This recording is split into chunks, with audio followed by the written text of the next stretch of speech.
Okay, this is biodiversity video 2. We're starting on slide 31 and going to, I believe, slide 52.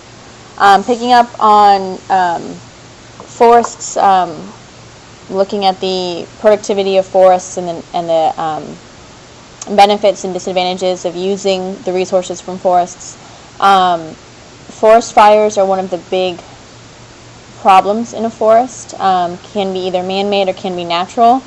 And then based on their intensity, for both man-made and natural fires, naturally occurring fires, they can either be a benefit or they can be very harmful.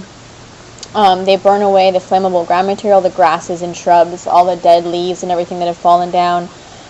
They release a lot of mineral nutrients from the ground and from those leaves that can be used. So that's where they can be very helpful.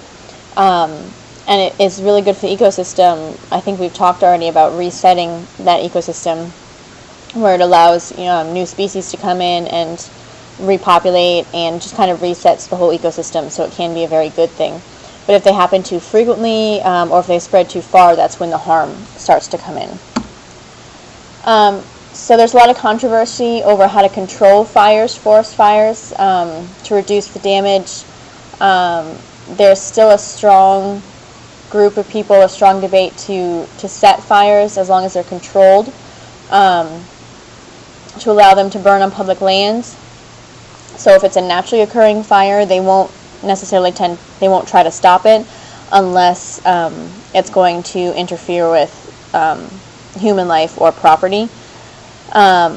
And so, areas that are prone to forest fires, you clear the area around your property of trees to make sure that your property doesn't catch fire itself.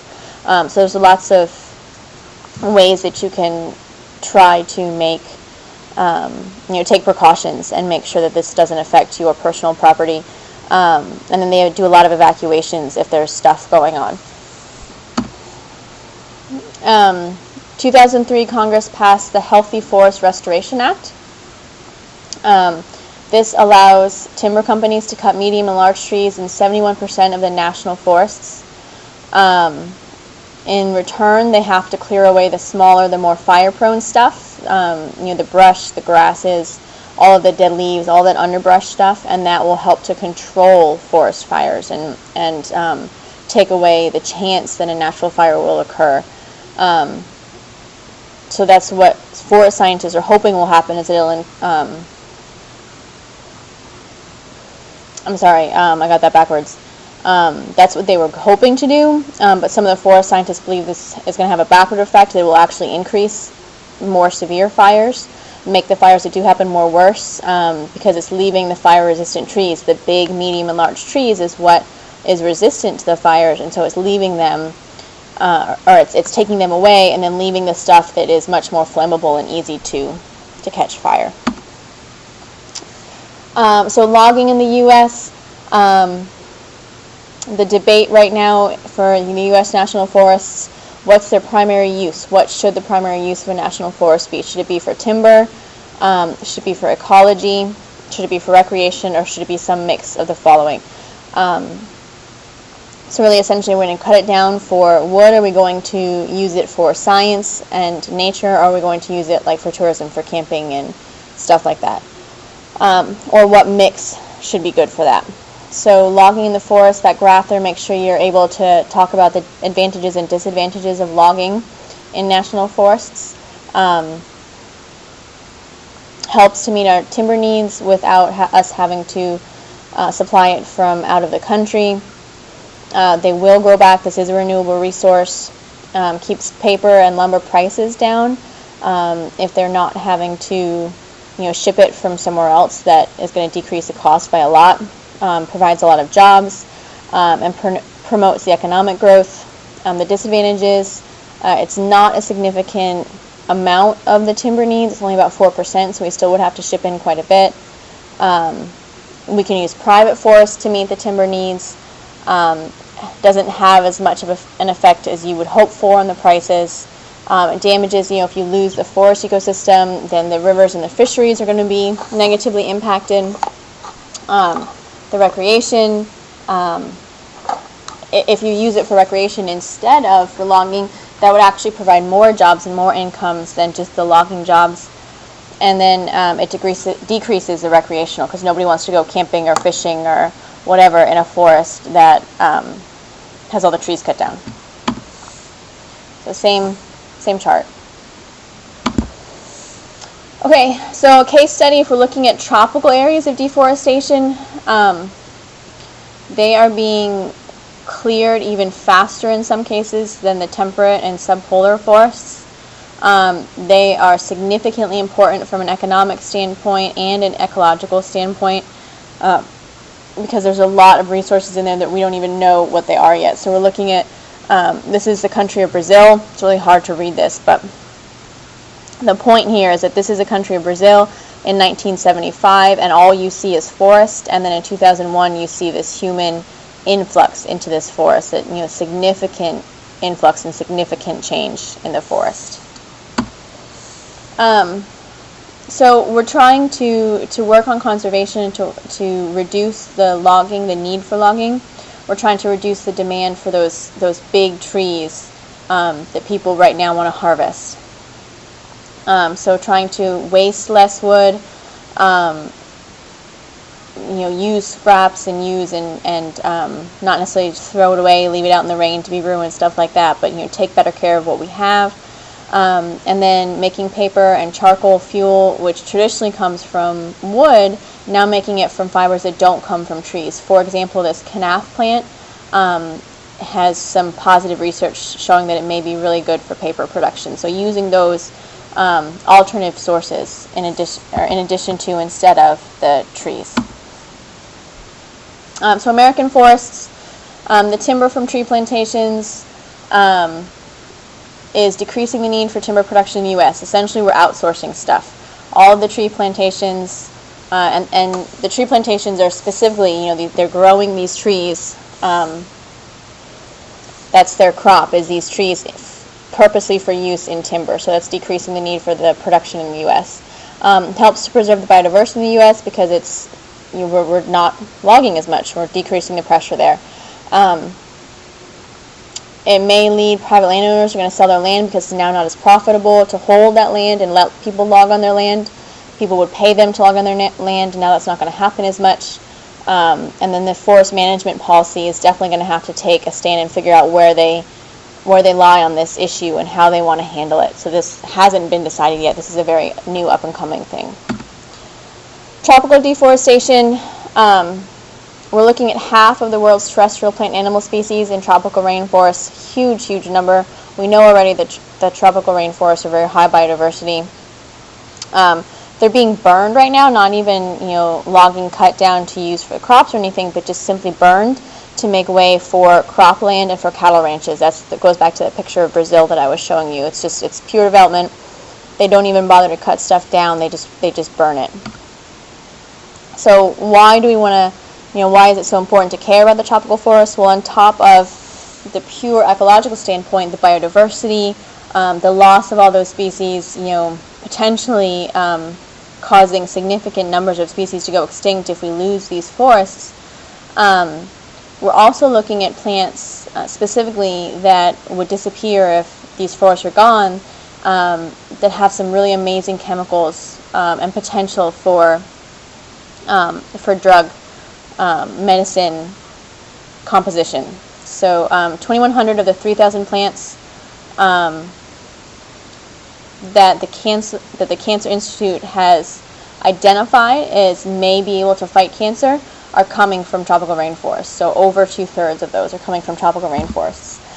So some of the examples from Southeast Asia, this one works as a tranquilizer, and we use it for high blood pressure medication. This is Ravoulfia. Foxglove is from Europe. It's used to to control heart failure. Pacific yew in the Pacific Northwest is used to treat ovarian cancer.